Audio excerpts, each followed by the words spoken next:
오른손 손을 한번 좀 들어주시겠습니까? 아, 예, 저 뒤에 또 우리 모매님 계신 거 몰랐네요. 우리 주님의 이름을 환영합니다. 감사합니다. 네. 자, 오늘은 우리 학습 성례주일이었는데 오늘 제가 또 이제 머지않아서 우리 바자회도 있고 그래서 어떤 말씀을 전하면 좋을까 생각하다가 오늘 누가복음 6장 38절 말씀을 생각했습니다.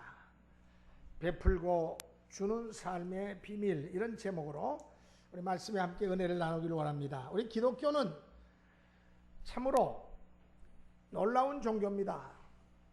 구원받는 종교일 뿐만 아니라 참 신비로운 하나님의 손길을 의지하면은 우리 인생이 얼마나 아름답게 변화되고 성장하는지 모릅니다. 그러니까 이 믿음의 비밀을 알고 믿는 사람과 모르고 믿는 사람은 천지 차이입니다. 그래서 우리 기독교에는 황금률이라고 하는 게 있죠. 마태복음 7장 12절. 너희가 남에게 대접을 받고자 하는 대로 너희도 남을 대접하라. 이것이 선지자와 율법의 완성이라고 그랬어요. 그러니까 남을 대접하는 삶, 남에게 베풀고 나누어주고 꾸어주고 복을 공급하는 삶, 이 삶이야말로 우리 하나님께서 눈여겨보시는 삶입니다. 이기적인 삶이 아닌 이타적인 삶입니다. 여러분, 이타적이라는 말을 영어로는 펠리커니즘이라고 그러는데, 여러분, 펠리커니즘이라는 말은 펠리컨 새 있죠. 이 펠리컨 새는 새끼들에게 먹일 게 없으면은요, 나중에는 어떻게 하는 줄 알아요? 그 부리로 자기 보드라운 그 털이 있는 가슴팍을 막 찧어요. 가슴팍을 막 찧어가지고 그 속에 있는 내장을 꺼내서 새끼들한테 먹이고 죽습니다. 펠리카니즘은 살아가는데 새끼를 위해서, 남을 위해서 자기를 희생하는 이타적인 마음을 가리켜서 펠리카니즘이라 그렇게 말합니다. 오래전에 미국의 이사벨이라고 하는 여인이 아기를 낳다가 하반신 마비가 되었습니다. 이 이사벨은 병을 고치기 위해서 움직이질 못하니까 휠체어에 앉아서 어떻게 하든지 다시금 하반신을 내가 복구하겠다 노력을 많이 했어요. 많은 돈을 쏟아부었지만은 하반신 마비는 치료할 수가 없었습니다. 그래서 고민하다가 결국은 치료를 포기하고 자기 재산, 꽤 많은 재산을 갖고 있고 큰 집도 갖고 있었는데 남편에게 이 재산은 본래 내 거니까, 내 분량이니까 내가 이것을 불쌍한 사람, 고통당하는 한국의 저 고아들을 위해서, 전쟁 고아들을 위해서 내가 기증하고 싶다, 도네이션 하고 싶다고 그렇게 남편의 의중을 물었더니 남편이 기꺼이 하라고, 그렇게 하라고, 우리 또 다른 집이 있으니까 걱정하지 말고 그렇게 하라고, 그래가지고 집과 이 부인 앞으로 된 재산을 다 처분해가지고 한국에 보냈어요. 그리고는 1년 뒤에 이 이사벨은 세상을 떴습니다. 여러분, 그 돈으로 세워진 학교가 부산에 있는 이사벨 여자 중고등학교입니다. 이사벨이 죽은 후에 2년 뒤 그의 남편 데빗이 아내가 가지고 있는 모든 것을 다 주어가지고 학교를 세웠다고 하는 연락을 받았는데 그 학교가 어떻게 돌아가나 한번 보고 싶어서 자기도 뭐 도울 일이 없나 싶어가지고 그 학교를 방문했습니다. 이사벨 여자 중고등학교를 찾아왔어요. 그런데 그 학교에 와서 초창기니까 얼마나 전쟁이 일어나고 얼마나 비참한 상태입니까? 아이들이 정심을 못 먹는 아이들이 태반이에요. 굶주리고 있는 아이들을 본 이 데이빗이 너무너무 놀라가지고 그도 가지고 있는 많은 재산을 그 학교를 위해서 바쳤습니다. 이렇게 해서 부산 이사벨 여자 중고등학교는 지금도 4,500명, 어떤 때는 많을 때는 5,000명이 넘는 학생들이 그 학교에서 자라고 있고 훌륭한 인재들이 많이 그 학교를 통해서 배출이 되었습니다. 불쌍한 사람들을 위해서 쓴 돈이 이렇게 좋은 결과를 가져온 거예요. 남에게 베풀고 남에게 부어주고 남에게 복을 공급하는 것은 자신에게도 복이 되고 또 받는 사람들에게 복이 된다는 사실입니다. 사도행전 20장 35절에 주께서 말씀하시기를 주는 것이 받는 것보다 복이 있다 말씀했어요.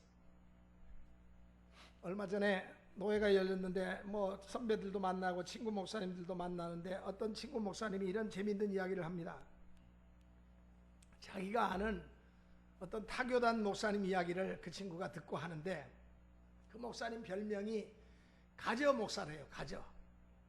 아니 그 도대체 그게 무슨 별명이 뭐 그런 별명이 다 있냐 그랬더니 누가 그 목사님의 이 양반이 또 옷 입는 센스가 있어가지고 옷이나 또 뭐 볼펜이나 또 무슨 가방이나 뭐 외투 같은 거 이렇게 멋있는 걸 입고 오면은 야 어디서 이렇게 멋있는 옷을 샀냐? 멋있는 넥타이를 어디서 샀냐? 코트를 어디서 샀냐? 그러면 이 양반은 그거 보기 좋아? 얼른 넥타이 풀어가지고 주고 시계? 그래 이 시계 자네 하라고. 야, 이 사람아 무슨 소리야? 아니야 자네가 그렇게 좋아 보이면 좋은 거겠지. 무조건 줘요. 가져. 그러니까 이 친구 앞에서 말을 못한다는 거예요. 이 목사님 앞에서는 거침없이 가져. 내주니까 그 별명이 가져 목사가 됐어. 그런데 그 목사님 교회는 뭐 그렇게 크지도 않습니다. 동네도 뭐 그렇게 아주 뭐 특별히 부자 동네도 아닌데 그런데 어떤 일이 일어났냐면은 하루는 어떤 그 지역에 사는 사람이 불황 중에 너무너무 자기의 사업이 잘 되고 공장이 잘 돌아가고 수출이 잘 되고 남들은 불황이라서 죽겠다고 하는데 자기 회사는 이거는 뭐 끄떡없어요. 오히려 그전보다 매출이 2배, 3배, 10배로 막 올라가니까 이상하다. 남들은 다 죽겠다고 하는데 왜 나는 이렇게 입에서 정말 너무너무 좋으니까 좋은 말만 나올 거 아니에요. 도대체 어떻게 내게 이렇게 놀라운 축복이 임할까 생각을 한 거예요. 그러다가 그 동네 언덕 위에 있는 교회가 딱 보이더라는 거예요. 맞아. 내가 복 받을 만한 자격이 없는 사람인데 내가 복을 받는 것은 저 동네 우리 언덕 위에 있는 저 교회가 나를 위해서 아마도 이 지역민을 위해서 기도를 많이 해주는 모양이다. 그런 것 같아. 누군가가 나를 위해서 기도해 주지 않는다면 내가 이렇게 사업이 잘 될 수가 없어. 맞아. 저 교회야. 저 교회가 나를 위해서 복을 빌어준 것 같아. 틀림없어. 교회 때문에 내가 복을 받았어. 그래서 그 교회 목사님을 찾아간 거예요. 그 가저 목사님을 찾아온 거예요. 그래서 그 목사님한테 목사님 내 교회 때문에 목사님 때문에 제가 하는 사업이 얼마나 큰 복을 받고 있는지 모릅니다. 그래서 제가 교회를 대표해서 목사님께 선물을 하나 드리기를 원합니다. 그러면서 뭐 이런 작은 상자를 건네줘요. 그 키입니다. 그래요. 그러니까 목사님이 놀라가지고 이게 웬 키입니까? 제가 조그만한 선물을 준비했습니다. 아마 내일 이맘때쯤 되면 목사님 교회 마당에 차가 한 대 들어올 겁니다. 그거 목사님 적은 정성이지만은 목사님 받아주시고 기억날 때마다 저를 위해서 또 제 사업장을 위해서 명함을 드리면서 계속 기도를 해주시기 바랍니다. 그러니까 이 사람은 이제 예수 다 믿은 사람이에요. 얼마나 자신이 사업이 잘 되고 얼마나 자신에게 이루어지는 일들을 보면서 감사했으면은 그 감사의 공을 그 언덕에 있는 교회로 돌렸겠어요. 그리고 그 목사님에게 돌렸겠어요. 그 다음날 정말 그 교회 마당에 자동차가 하나 떡 와서 대기하고 있길래 목사님 깜짝 놀랐어요. 목사님의 차는 20년 가까이 된 소나타, 저기 뭡니까? 아반떼입니다.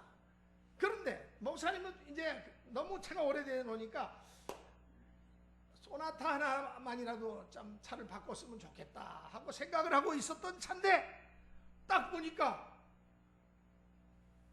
그 차를 거풀을 이렇게 또 세워놨더래요. 그 후드를 이렇게 거풀을 뒤집어 놔서 한번 목사님이 이제 거기다 차를 갖다 놓고 사람은 가버려서 한번 이렇게 봤는데 이 차가 무슨 차인 줄 아세요? 무슨 차일까요? 안 본 사람이 어떻게 알아요? 독일제 벤츠 CLS 400 모델이 거기 딱 있는 거예요.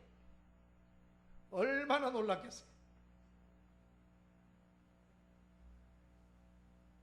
그래서 모두들 그 목사님에게 하는 말이, 하도 목사님이 가져 하면서 남주기를 좋아하더니 하나님께서 그 목사님을 이쁘게 보시고 목사님에게 서프라이즈 해주셨다, 깜짝 선물을 주셨다, 축복해 주셨다, 그런 이야기를 하더라는 그런 재밌는 이야기를 듣고, 그 말이 참 정말 사실이다, 진리다, 같이 즐거워한 그런 시간이 있었습니다. 남에게 베풀기를 좋아하고 나누어 주기를 좋아하는 그런 사람들을 우리 하나님께서는 축복해 주십니다. 그래서 이런 사람들의 삶 속에는 놀라운 축복의 비밀이 숨어 있어요. 그래서 이 시간에 두 가지로 그 비밀을 살펴보면서 함께 은혜를 나누고자 하는 것입니다. 첫째로, 주는 자가 복이 있다. 오늘 본문 말씀에도 주는 자가 복이 있다 그랬어요. 너희가 남에게 대접을 받고자 하는 대로 남에게 주라, 베풀어라. 이것이 또 골든룰, 황금률입니다. 이 황금률 가지고 재미 본 사람이 바로 서양 기독교인들이에요. 정말로 남에게 대접을 받고자 하는 마음보다는 남에게 대접하는 마음을 가지고 자꾸 대접했더니 하나님께서 크고 작은 복을 물 붓듯이 부어주는데, 와, 대접하는 자에게 복이 오는구나, 베푸는 자에게 복이 오는구나, 나누어주고 구워주는 자에게 복이 오는구나. 만복의 그런 대신 하나님께서 복줄 사람에게 복을 주시고, 하나님 미워하시면은 국물도 없지요. 베풀고 주는 삶 속에 축복의 비밀이 숨겨져 있습니다. 오늘 본문 다시 한번 읽겠습니다. 우리 다 같이 우리 누가복음 6장 38절 한 목소리로 시작. 주라, 그리하면 너희에게 줄 것이니 곧 후히 되어 누르고 흔들어 넘치도록 하여 너희에게 안겨주리라. 너희가 헤아리는 그 헤아림으로 너희도 헤아림을 도로 받을 것이니라. 아멘. 남에게 베푸는 사람에게 하나님은 도로 갚아주시는데, 후히 되어 누르고 흘러 넘치도록, 차고 넘치도록 그렇게 베풀어 주신다는 거예요. 네? 너무너무 차고 넘치고 너무 무거울 정도로 주시니까 뒤로 나가 자빠질 정도로 주신다는 거예요. 이 말씀은 참으로 진리입니다. 제가 목회하면서 가만히 살펴보니까 교회가 크게 부흥되고 목회가 남다르게 하나님의 축복을 받는 그런 교회와 목사님들을 가만히 보면 공통점이 있어요. 모두 다 하나님께 아낌없이 바치기를 좋아하고 남에게 베풀기를 후한, 그렇게 나누어주고 구워주고 복을 받을 만한 그러한 일들을 하는 사람에게 하나님께서 복을 주시더라. 그래서 저도 이번에 크게 자극을 받았어요. 나누어주고 구워주고 복을 공급하는 그런 삶에 더욱더 적극적인 삶을 살아야 되겠다. 여러분, 늦게라도 깨닫는 것이, 그리고 행동하는 것이, 그것이 정말 복입니다. 예?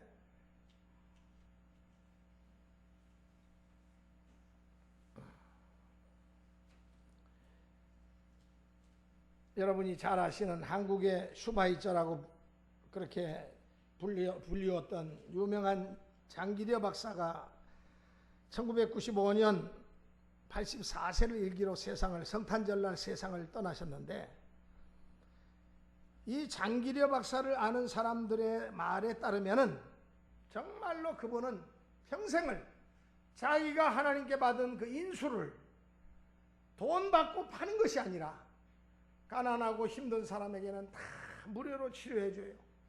산동네 사람들이 오면은 돈 걱정하지 말라고, 수술비 걱정하지 말라고 다 정말로 베풀고 나누어주고 구워주고 참 인술과 거기다가 또 복음까지도 전하고, 그러니까 그분의 별명이 한국의 슈바이처입니다. 아내와 이남 삼녀의 자녀들을 북한에 두고 홀로 145대 때 내려오게 됐는데, 뭐 그 사정을 들으면 정말로 눈물 없이는 들을 수 없어요. 그리고는 꼭 한 달 뒤에 내가 가서 데리고 오겠다고 약속을 철떡같이 했는데 그게 쉽게 되나요? 그러니까 아내와 이남 삼녀를 그 평생을 가슴에 묻으면서 내가 내 아내와 내 자녀들 앞에 나중에 섰을 때 정말로 떳떳한 아버지로 평생을 장가가지 않고 84세까지 홀로 살면서 가난하고 불쌍한 이들에게 베풀고 나누어주고 구워주고 사랑을 공급하고 인수를 공급하고 정말로 살아있는 작은 예수로, 성자로 그렇게 살아간 장기려 박사를 우리들은 또한 생각하지 않을 수가 없습니다. 그가 죽기 전에 내가 죽으면은 비문에다가 다른 말 쓰지 말고 주님을 섬기다 간 사람이라고 이렇게 간단하게 적어달라고 부탁을 신신당부하면서 부탁을 했다고 합니다. 주님을 섬기다 간 사람, 참으로 겸손한 인물이 아닐 수가 없습니다. 여러분, 오늘 저와 여러분은 얼마만큼 섬기고 얼마만큼 베풀고 얼마만큼 가난하고 고통당하는 우리 이웃들에게 나누어주는 삶을 살고 계십니까? 이번 바자회를 우리가 준비하면서 우리 주강도사가 저한테 찾아와서 목사님 주제를 뭘로 정할까요? 그러길래 황금률로 정하라 그랬어요. 마태복음 7장 12절 너희가 남에게 대접을 받고자 하는 대로 너희가 남을 먼저 대접하라. 이것이 선지자와 율법의 대강령이라. 대접하는 삶, 베푸는 삶, 구워주고 나누어주는 삶. 아니 바자회를 통해서 뭐 큰 돈을 번다고 베풀고 구워주고 나누어줍니까? 그런 정신으로 우리가 바자회를 하자는 거죠.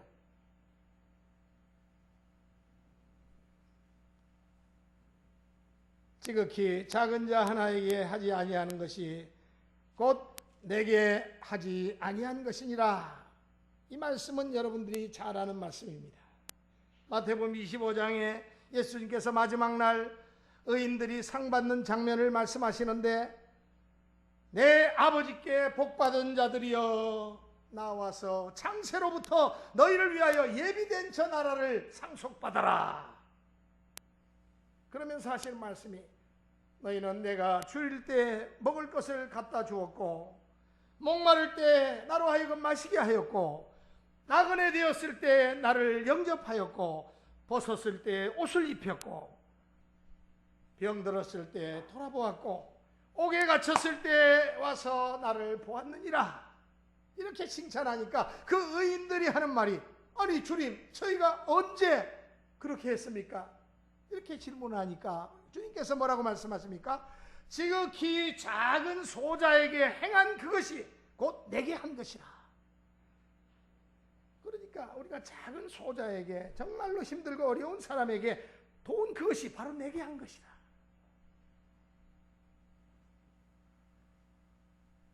흩어 구제하여도 더욱 부하게 되는 일이 있나니 과도히 아껴도 가난하게 될 뿐이라. 가난한 자를 불쌍히 여기는 것은 여호와께 꾸이는 것이니 그 선행을 여호와께서 갚아주시리라. 가난한 자를 구제하는 자는 궁핍하지 아니하려니와 못 본 채 하는 자에게는 저주가 많으리라. 여러분 분명히 분명히 성경은 여러 곳에서 베풀고 나누어주고 구제하고 섬기는 삶을 살라고 강조하십니다. 요사이 계속해서 극심한 경제 불안과 또 이어지는 자연재해와 흉년이 들어서 또다시 굶주려 죽어가고 있는 북한 동포들을 돕자고 하는 이야기들이 교계에서 또 사회 일각에서 나오고 있습니다. 우리나라의 북한 돕기 단체가 정말로 정말 제가 볼 때는 한 50개 이상 될 것 같아요. 그런데 많은 이런 돕자는 말도 있지만은 또 많은 사람들이 이렇게 말합니다.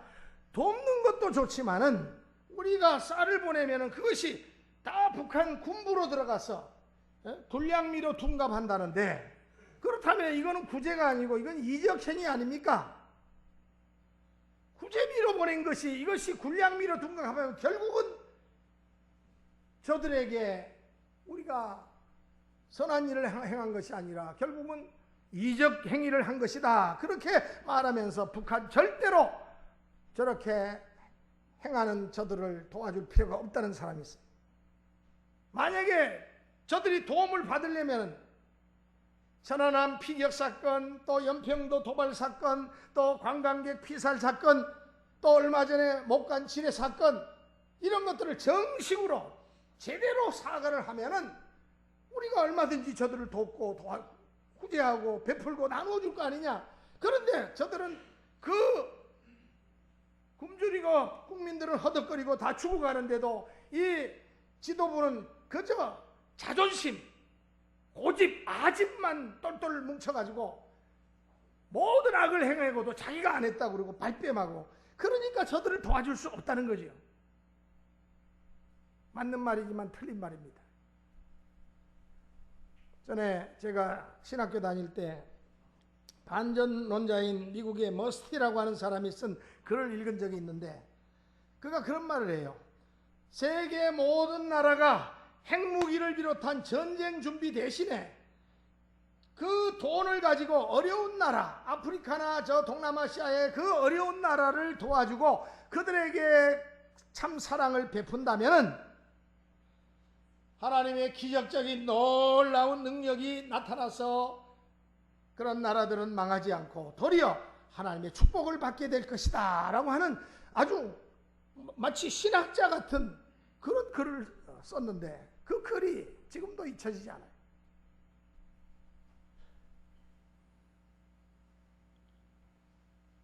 저 북한 군부가 또 젊은 지도자가 궁지에 몰리면은 지금 완전 궁지에 몰리고 있지 않습니까? 그저 러시아만 바라봅니다. 주만 바라봅니다 하듯이 중국하고도 이제는 또 관계를 어떻게든지 좋게 하려고 아마 애를 쓰고 있는데, 여러분 궁지에 몰리면 2판 4판이다 하면서 불장난을 할 수도 있기 때문에 우리가 저를 정말 아이 다루듯이 잘 이렇게 얼러가면서 다뤄야 되거든요. 거기다 또 손에 뭘 들고 있습니까? 핵무기를 들고 있으니까 좀 얼려가면서 다뤄야지 무조건 극단적으로 흑 아니면 백이라는 식으로 그렇게 흑백 논리로 가면 힘들어요. 우리 교회들이 앞장서서 당국이 정부가 하지 못하면은 시민단체나 또한 교회들이 사랑을 베풀어야 되지 않겠는가. 또다시 저들이 말하는 고난의 행군 시기, 90년대 중반 이후에 고난의 행군 시기와 같이 지금 굶주림이 또다시 나타나고 있다는 거예요.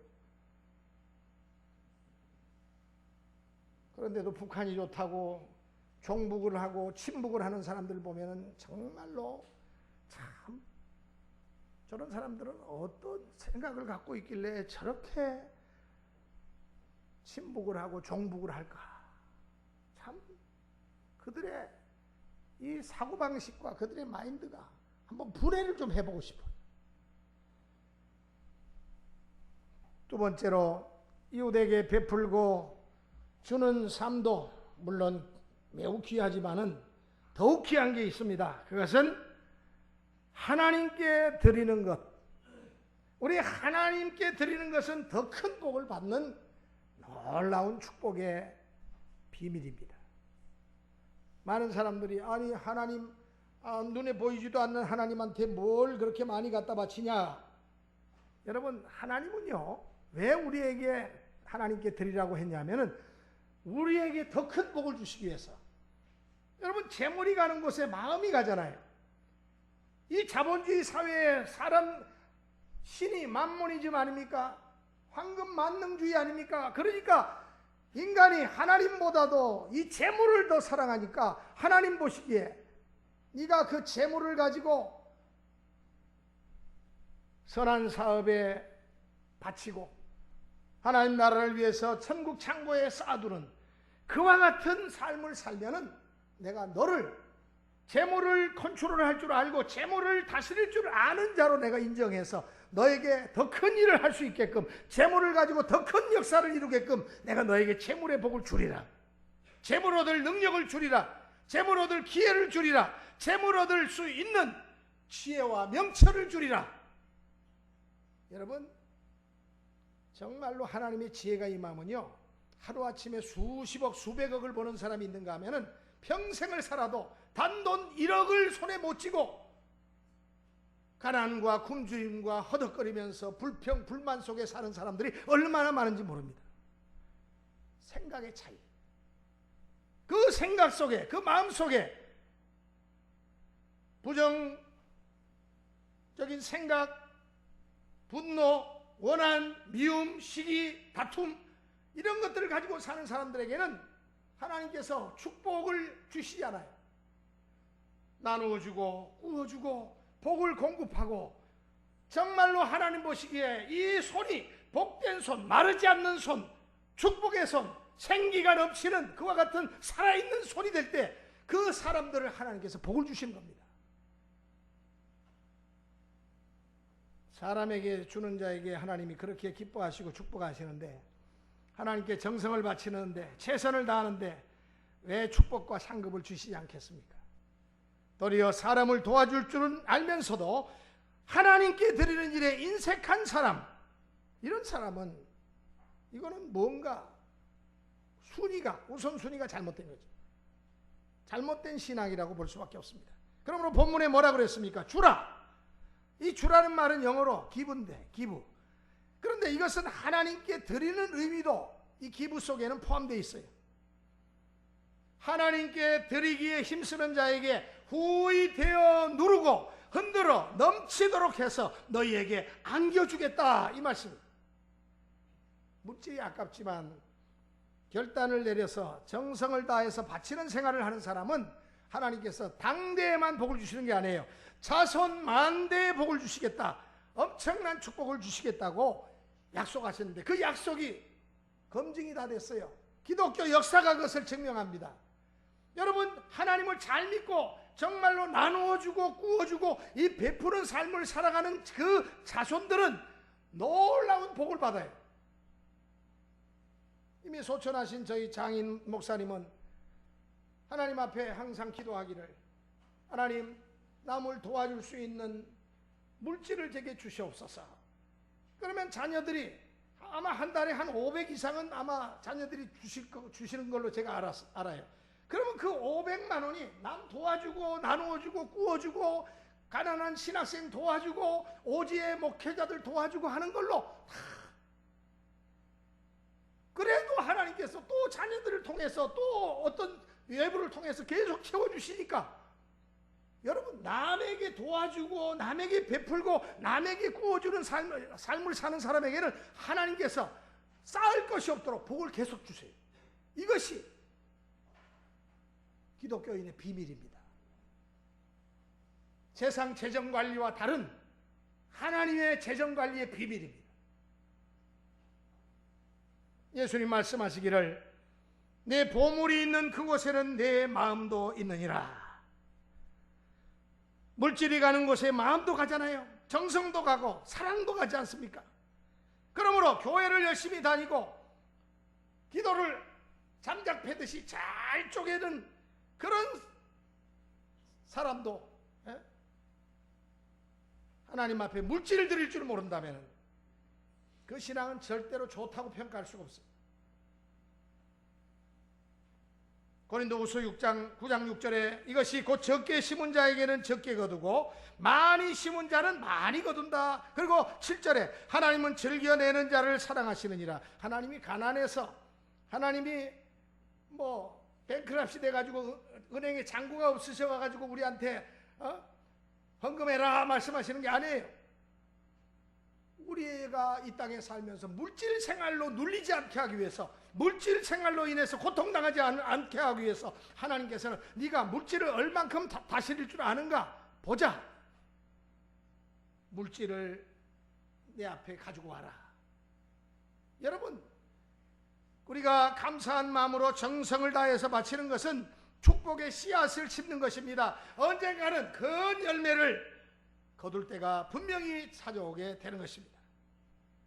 어떤 분이 아이고 목사님 드리면야 좋지요. 그런데 생활이 어려운데 어떻게 드립니까? 어떻게 불쌍한 사람이 많은 거 제가 알고, 그런데 제가 불쌍합니다. 어떻게 저 제 문제 해결하지 못했는데 어떻게 남을 돕습니까? 이렇게 질문을 할 수 있어요.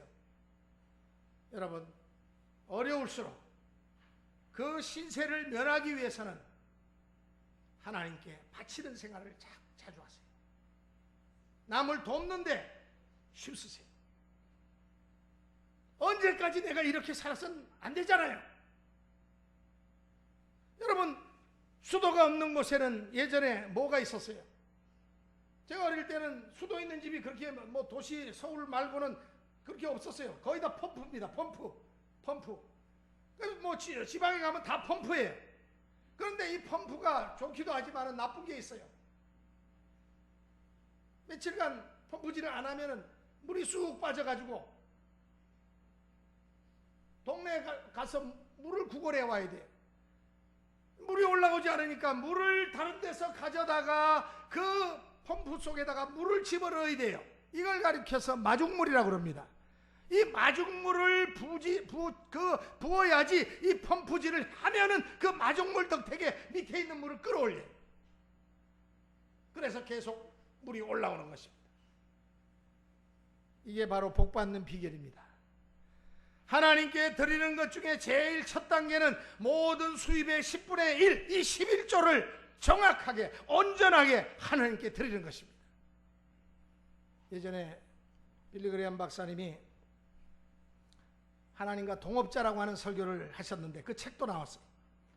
이런 내용이 있습니다.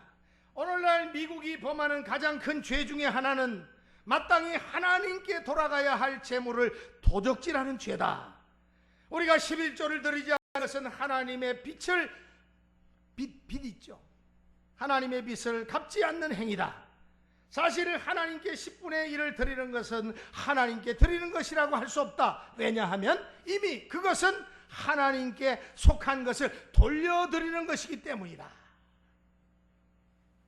우리가 10분의 1을 드리기 전까지는 우리가 헌금했다고 할 수가 없다는 이야기입니다. 그러니까 온전한 11조를 드리고 난 뒤로부터 비로소 헌금은 시작됩니다. 저는 항상 경제가 안 좋다 하면서 힘들다 하면서 이 10의 1조를 드리지 않는 사람들 보면 참 딱해요. 저 10의 1조의 비밀을 저렇게 모르고 사니까 물질의 궁색함을 면할 길이 없는데 11조를 드리면은 문제가 해결되는데 왜 저렇게 고집을 부릴까? 그 11조 그거 내가 써가지고 내가 그걸 하나님께 드리지 않고 내가 쓴다고 해서 내가 금방 부자가 되는 게 아닌데 저 11조 생활을 왜 저렇게 안 할까? 말라기 3장 10절 말씀입니다. 여러분이 잘 아시는 말씀입니다. 만군의 여호와가 이르노라 너희의 온전한 11조를 창고에 들여 나의 집에 양식이 있게 하고 그것으로 나를 시험하여 내가 하늘문을 열고 너희에게 복을 쌓을 곳이 없도록 붓지 아니하나 보라. 이 말씀은요 율법이 아니고 축복의 언약입니다. 아까워도 후하게 주는 것과 하나님께 드리는 것은 넘치도록 복받는 비결이라는 말씀을 제가 하고 싶어요. 여러분, 베풀고 주는 삶은 단순한 자선이 아닙니다. 신비로운 하나님의 손길을 체험하는 길이요, 전인적인 베품의 삶입니다. 내게 있는 모든 것, 시간, 재능, 우선순위, 물질, 영향력, 사랑, 이것들을 나누는 축복된 삶의 방식이라고 볼 수 있습니다. 우리는 하나님께 너무나도 많은 것을 받고 지금까지 살아왔습니다. 이제는 우리가 어떤 방식으로든지 나누어주고 베풀고 꾸어주고 복을 공급하는 일에 우리 적극적으로 동참해야 될 때가 왔습니다. 이번 바자회를 통해서도 여러분들이 아유 아까워, 이건 언젠가는 쓰게 될 거야, 그렇게 갖고 계시지 마세요. 여러분, 집에 있는 거 안 쓰는 거 모조리 다 가져오세요. 그래서 우리 주변에 가난하고 힘든 자들에게 그걸 나눠주세요. 예? 그래도 뭐 최하의 비용은 우리가 바자회 모금을 통하는 거니까 받아야 되니까 아주 최하의 그 비용을 가지고 그걸 모두어서 우리가 선한 일에 쓴다면 이거는 하나님께서 기뻐하시는 일이라고 저는 생각합니다. 기도하겠습니다. 하나님 아버지, 은혜를 감사합니다.